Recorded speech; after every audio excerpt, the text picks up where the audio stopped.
Chapter 26. Mana Vets Kaira. Chitra continued. Me and Abhigyan were constantly there with the bride and the groom. During his residency, Manav's attention was undividedly for Kaira, but at the wedding, it was a strange contrast. It looked rather an obligation than a happy event for Manav, Abhigyan said. It was as if he was committing some crime and was under the heavy duty benevolence of his parents, kind enough to have consented to this match. They had, after all, sacrificed their freedom and right of making a choice of a bride for their only son. To compensate, he was acting in compliance with the etiquette expected from an ideal son, cautious all the while not to make them feel they had lost their son to his wife in any way. We were unhappy and scared of how it would be after marriage, but neither did we get the time nor opportunity to talk to Manav about it. Chitra continued.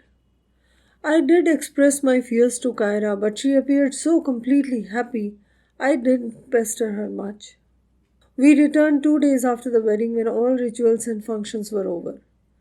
Me and Abhigyan came back worried. I purposely tried to remain in touch with Kaira and Abhigyan with Manav. After marriage, both remained at Vidisha. Kaira knew what her in-laws had aspired for in the girl as their daughter-in-law, so she immersed herself head over ears into the role of a homemaker. She had done her culinary classes before wedding, and the perfectionist that she was, she got into the sole aim of getting into the good books of and being liked by her in-laws. She became a complete homemaker, forgetting what her ambitions of becoming a loving and competent obstetrician were.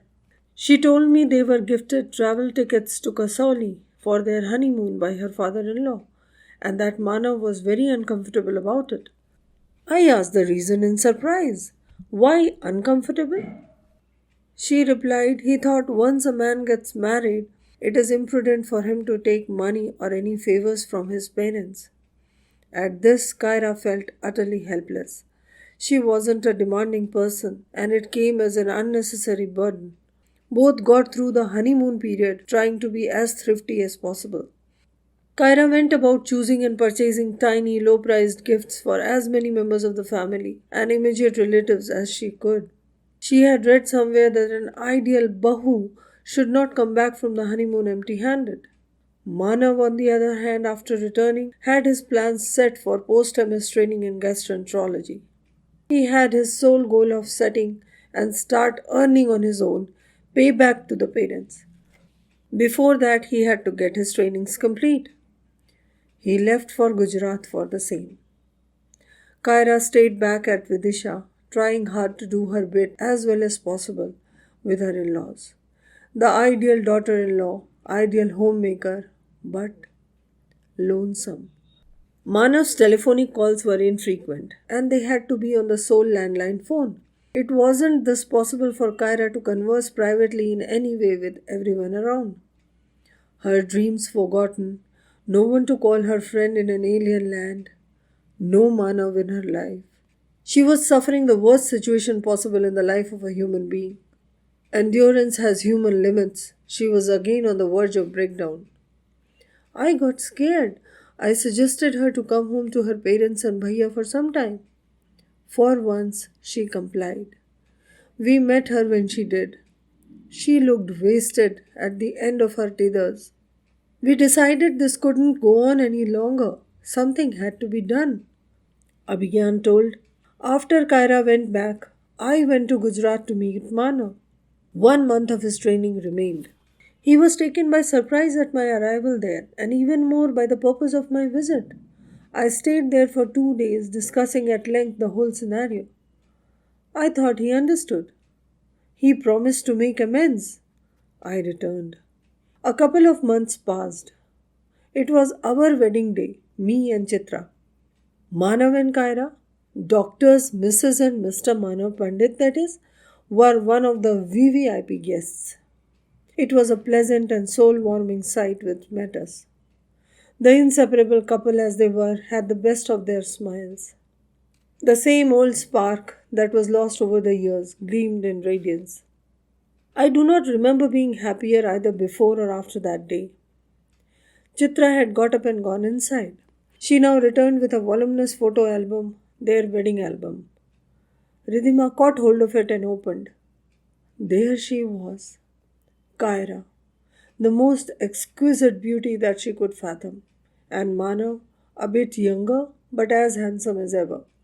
They had never imagined a more striking nor loving couple than that. Abhigyan continued. That was the last that we met Manav and Kyra. We were satisfied now that their relationship had leveled up. I had always wanted to go to the UK to explore new horizons and opportunities, and I had been working towards it. After marriage, me and Chitra went to London. We were there for a couple of years and had planned to settle there, but my father wasn't keeping well, so we came back and joined Ratsar's hospital. We lost touch as we went abroad, and on returning a couple of months back, got too busy with my parents in setting up our practice. I did hear, though, from Ratsar that they had started their own hospital at Vidisha and were doing well. It came as a completely unexpected news to me that Mana was in Chandigarh, and that too, alone. It was not possible at all. Manav without Kaira for such a long time? Just not possible. Had there been a tiff, she would be here at Raipur with her parents, and had that been the case, it wasn't possible that we wouldn't know about it. She would certainly have contacted Chitra. Yuvan and Ridhima sat puzzled. Now, what was it that could be done? Complications were increasing no end. Ridhima spoke for the first time. Can we not ask Raj sir directly? I mean, you can, can't you? Turning to Abhigyan. Abhigyan was lost in thoughts. He answered preoccupied. No, Raj sir is not very communicative. He would have told had he wanted to. Moreover, I want to know directly from Manav or Kaira, none else. It was getting late. Yuvan took their leave and they said their goodbyes. Their train was late next afternoon bound to Chandigarh. They couldn't decide whether their visit was fruitful or not. If anything, they were more curious, confused, and scared now. They had no clue what was to be done next. Things had gotten more entangled and difficult. They had also caused Abhigyan and Chitra a lot of concern. The two of them were happily unaware till then, but not any more. When Abhigya and Chitra were not with Manav and Kaira, then who and what would have been their support system? They wondered. If there wasn't anyone, then how were they both coping with whatever had befallen them? There had been something that was other than obvious. Why else would Manav be found in Chandigarh all alone? The worst that neither Manav nor Kaira had tried to contact them, Abhigyan and Chitra, implying they did not want their intrusion either. There was much more to it than what met the eye. Unraveling was necessary and equally difficult now.